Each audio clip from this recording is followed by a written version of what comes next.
Comprendre aujourd'hui pour défier demain. Droit et justice, économie, santé et bien-être, sport, société.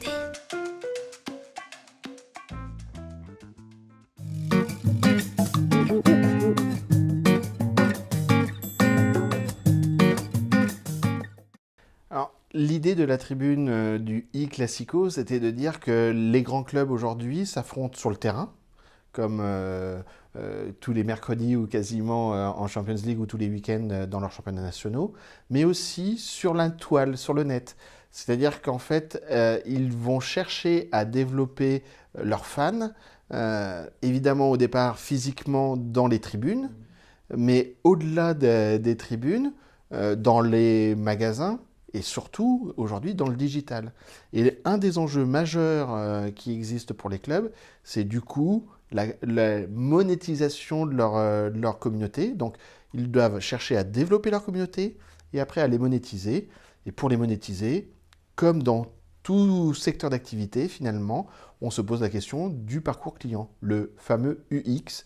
Et c'est l'étude qu'on avait menée avec Wavestone sur l'expérience client. On l'a menée dans différentes industries, dans différents secteurs. Et on l'avait regardé sur le secteur du sport, avec les distributeurs, avec les équipementiers et également les clubs. Et les clubs ont, à ce niveau-là, un atout majeur, c'est l'attachement du consommateur à la marque qui est le club. Parce qu'au final, un club, c'est une marque.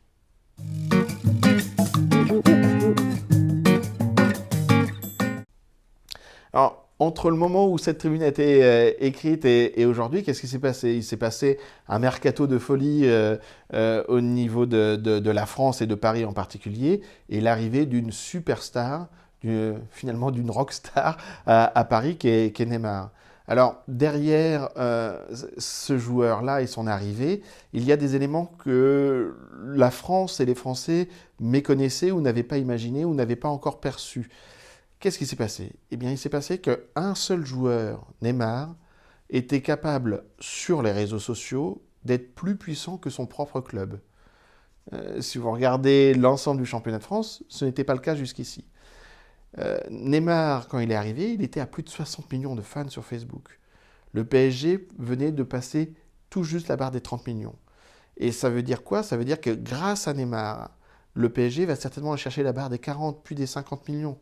Et ça va être la matérialisation du pouvoir de la marque PSG. Et quand un club est capable d'avoir autant de fans, ne serait-ce que sur 30 millions, ils sont à plus de 90% en dehors de la France. Ça veut dire que le PSG peut avoir un sponsor maillot, par exemple, qui a des intérêts dans le monde entier. Donc son pouvoir d'achat sur le maillot va être bien plus important. L'équipementier, aujourd'hui Nike, a un intérêt dans le monde entier. Si vous allez visiter le monde, vous prenez l'avion, vous allez arriver aux quatre coins du monde et vous allez voir des maillots du Barça qui vont se vendre parce que c'est Nike qui les vend et que Nike a un intérêt particulier à mettre du Barça dans tous les rayons. Désormais, le Nike va avoir un intérêt à mettre du PSG dans tous les rayons du monde. Donc, c'est un cercle vertueux où plus vous avez une zone de chalandise grande, plus vous avez des investisseurs ou des partenaires importants qui arrivent, plus ils vous donnent d'argent et plus vous pouvez vous développer. Et donc, c'est clairement le mécanisme qui dirige le sport-spectacle au niveau mondial. Et c'est pour ça qu'il y a des investissements qui se font, qui peuvent paraître fous. C'est-à-dire que quand on dit 220 millions pour un joueur, c'est fou. Ce qui est surtout fou, c'est qu'il va se rentabiliser assez rapidement. Paradoxalement, mettre 30 ou 40 millions sur certains joueurs, ça peut être fou. Parce que selon l'aura de certains joueurs, vous aurez du mal à les rentabiliser.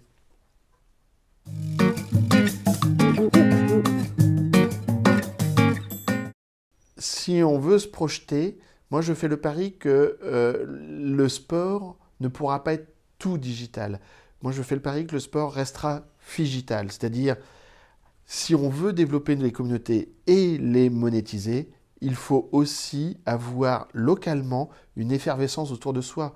Si on veut avoir 100, 200, 300 millions de fans dans le monde, Ça passera par des stades de 50 000 places ou 80 000 places, remplis et heureux du spectacle qu'ils voient. Et c'est parce que je ne peux pas être dans le stade que je suis prêt à suivre dans les médias ou sur les réseaux sociaux mon club. Donc l'avenir du sport passera par le digital, mais ne pourra pas oublier, et c'est tant mieux, le physique dans le stade et le plaisir qu'il faut donner à ses fans.